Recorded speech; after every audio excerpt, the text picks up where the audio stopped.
So everything that we're going to do, I'm going to try to help you to be more aware and to help you kind of learn new skills that you can use.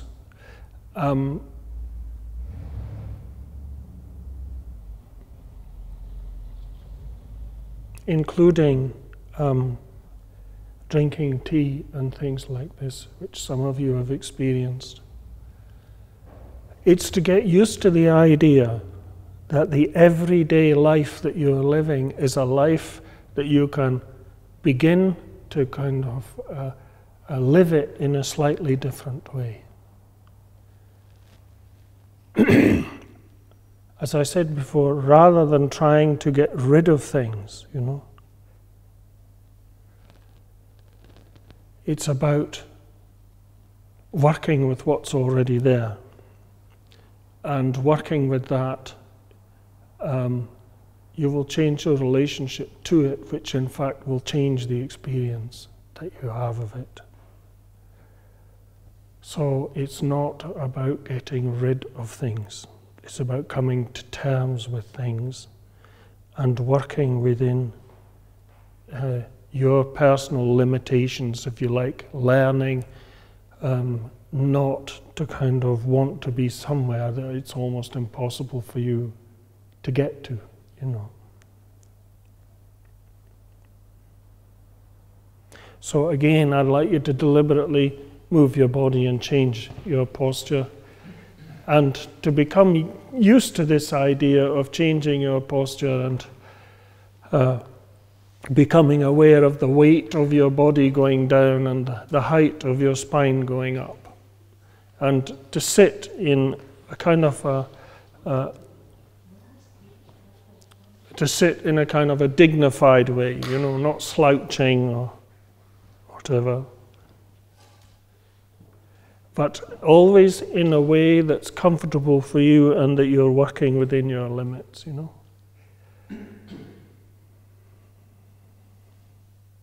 So now become aware of your body, of the parts of the body that are touching any surfaces or parts of the body that are touching each other.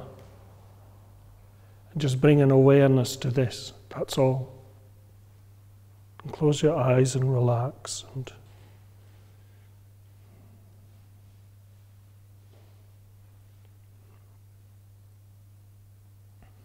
just begin to focus on the sound of my voice and allow the voice to just wash over you.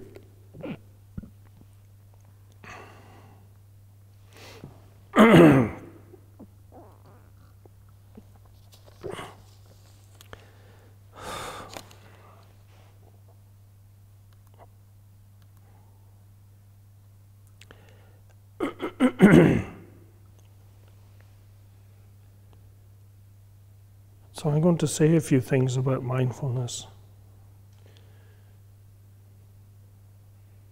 So what we're talking about is discovering how to live in the present moment, and in an enjoyable, more enjoyable way, rather than worrying about the past or being concerned about the future.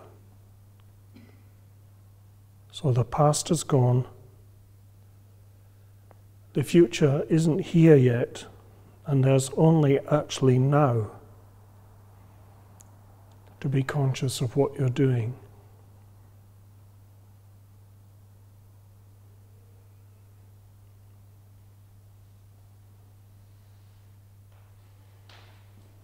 So we are not trying to achieve any goals or specific mental states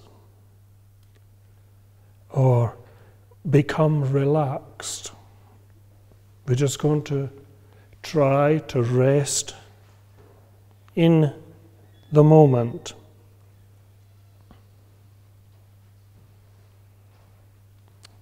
And that the actual resting in the moment and learning to rest in the moment and bringing your mind back to the moment, that's the only thing that we're trying to do. the more that you can stay in the present, then you'll have better mental health, better emotional health, and an improved relationship with your body and what's going on in it, with your mind and what's going in it, and with yourself and with others.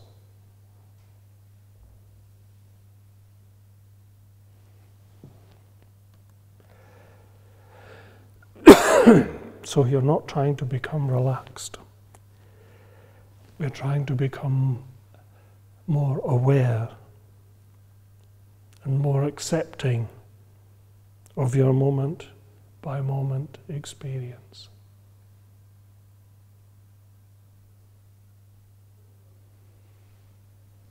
So what are we talking about?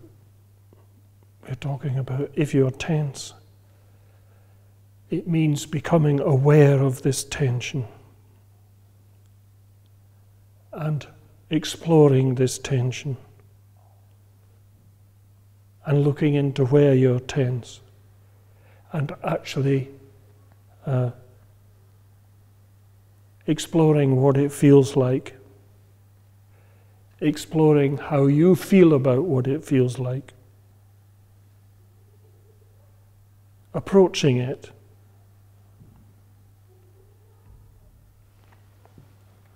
So we talked about stress.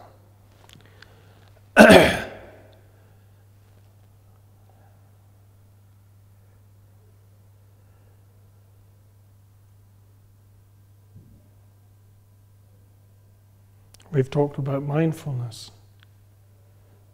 And we'll look at the body systems.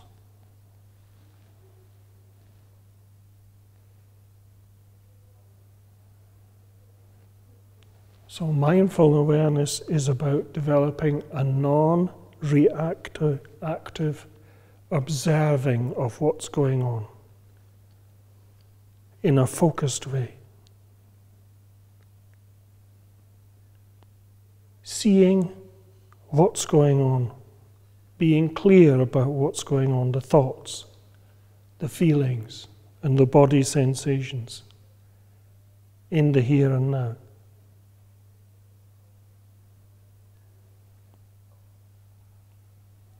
In doing this, you'll learn to develop a more flexible mind.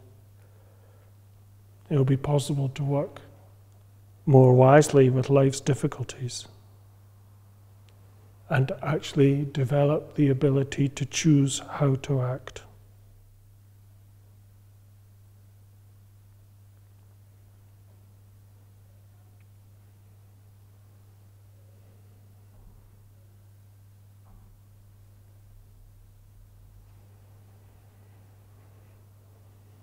So stress is a body response, physical and mental response.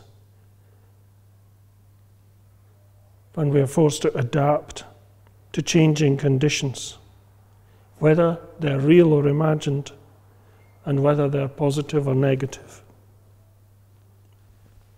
So there's two types of stress. There's what we call eustress, which is a positive stress, and distress, which is the negative stress that we associate the word stress with. So eustress is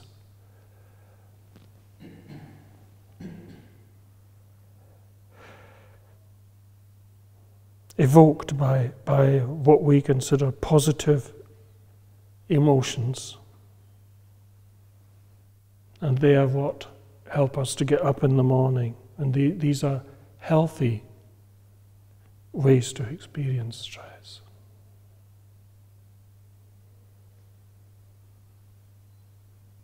And then we have the stress which is evoked by negative feelings and events that put pressure on us. And if we over-focus on these and become involved in these negative mind states, then we all have some experience of the results. Robert, could you? This is something which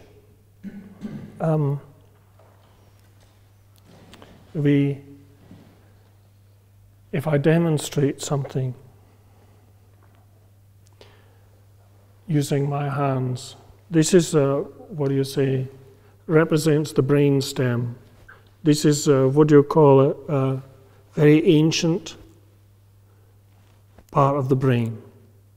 This is the one that responds,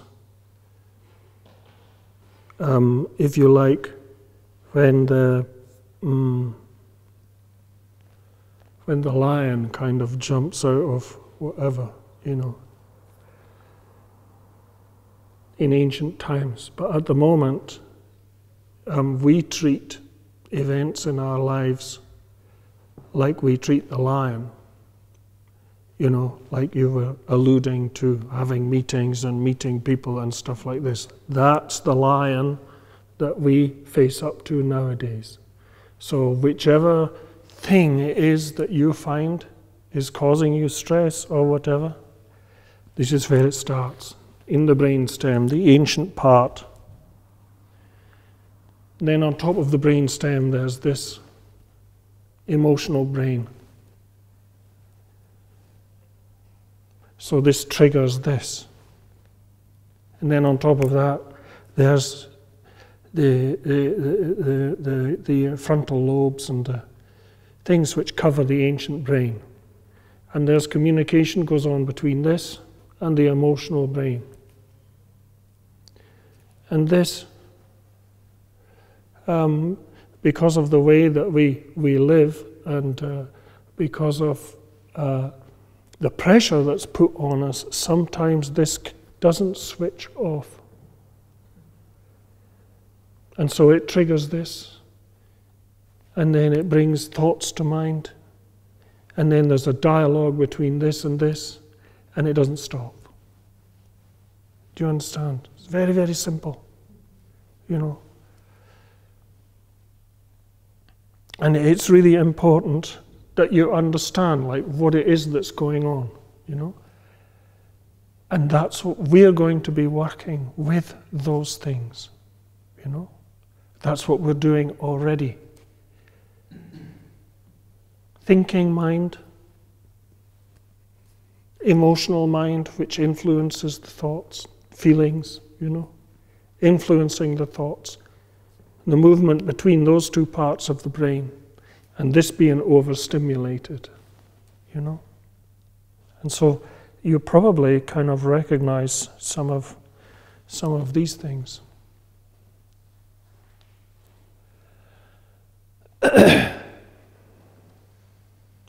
This is the nature of our experience. This is how we experience things. From emotions to thoughts to physical sensations, from emotions to thoughts to behavior.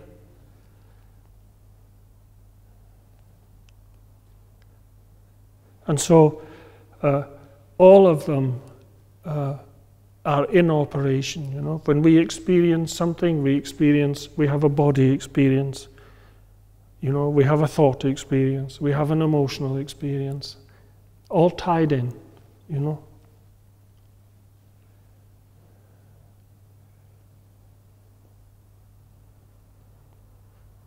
And so this is what we're going to be working with. All of those things, recognizing what's happening, so as we can interrupt this process, okay? So we're going to interrupt it again. So I want you to move your body. Just move your body and sit in a way that you find comfortable once more, and just close your eyes again and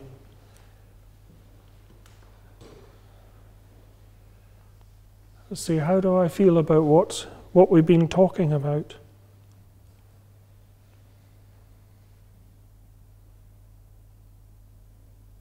And what's the difference now?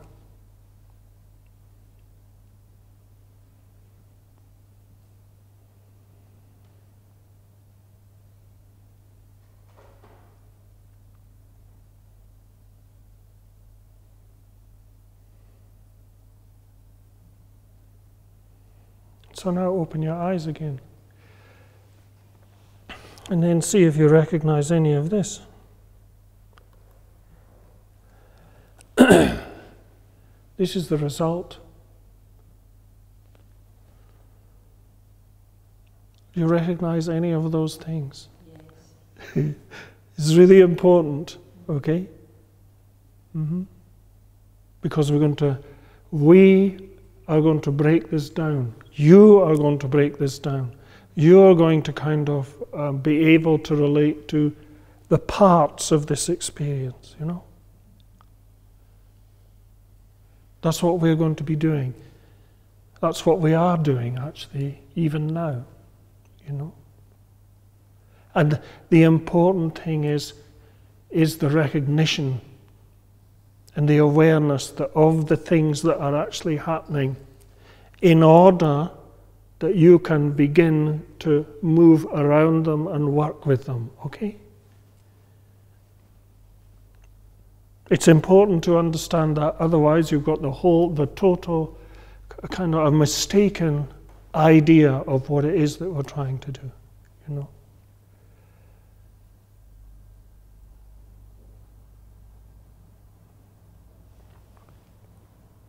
And then this is what it looks like even more so, you know. So we're talking about like hormones being released and